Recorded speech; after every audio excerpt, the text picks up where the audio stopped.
வடக்கு மாகாண மக்களின் வாழ்வாதாரத்தை உயர்த்திக் கொள்வதற்காக இரண்டு வழிமுறைகள் மிகவும் முதுகெலும்பாக இருக்கின்றன. அதில் ஒன்று கடல் வளம், இன்னொன்று விவசாயம். இந்த விவசாயத்தை பொறுத்தமட்டில் விவசாயிகளின் பிரச்சனை நாளுக்கு நாள் அதிகரித்து கொண்டிருக்கின்றன. அவர்களின் உற்பத்திகளை எவ்வாறு சந்தைப்படுத்துவதில் உள்ள சில இடர்பாடுகள், வரி கழிவுகள் தொடர்பாக நாளுக்கு நாள் பிரச்சனைகள் வந்து கொண்டுதான் இருக்கின்றன. இவர்கள் உற்பத்தி செய்யும் பொருட்களை சரியான விலைக்கு விற்கப்படுகின்றன என்பதால் கேள்விக்குறியாகத்தான் இருக்கின்றது.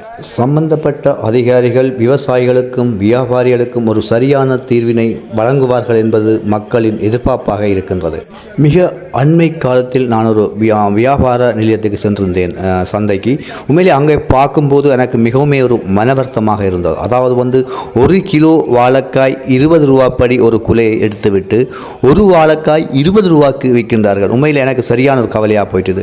ஏன்னா ஒரு கிலோ 20 ரூபாய்க்கு எடுத்துட்டு ஒரு வாழைக்காய் 20 ரூபாய்க்கு விற்கிறாண்டால் அந்த பாடுபட்ட விவசாயிகளுக்கு சரியான ஒரு இது போய் சேருதா, சரியான பிரயோஜனம் இருக்கின்றதா என்பது மிகவும் கேள்விக்குறியாக. இப்படி பல பிரச்சனைகள் அது சந்தைகளிலே நடைபெற்றுக் கொண்டு இருக்கின்றன. இதற்கு ஒரு சரியான தீர்வினை பெற்றுக் கொடுக்க வேண்டும் என்பதுதான் அனைவரது நோக்கமும் எதிர்பார்ப்புமாக இருக்கின்றது. பாடுபடும் விவசாயிகளுக்கு ஒரு மகிழ்ச்சியான செய்தி என்னவென்று சொன்னால், 10% வில கழிவு அறவீடுகளை நிறுத்துமாறு வடக்கு மாகாண கௌரவ ஆளுநர் அவர்கள் தீர்மானித்திருக்கிறார். உண்மையிலே ஒரு வரவேற்கத்தக்க செய்தி. நன்றி, வாழ்த்துக்கள்.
அப்படியே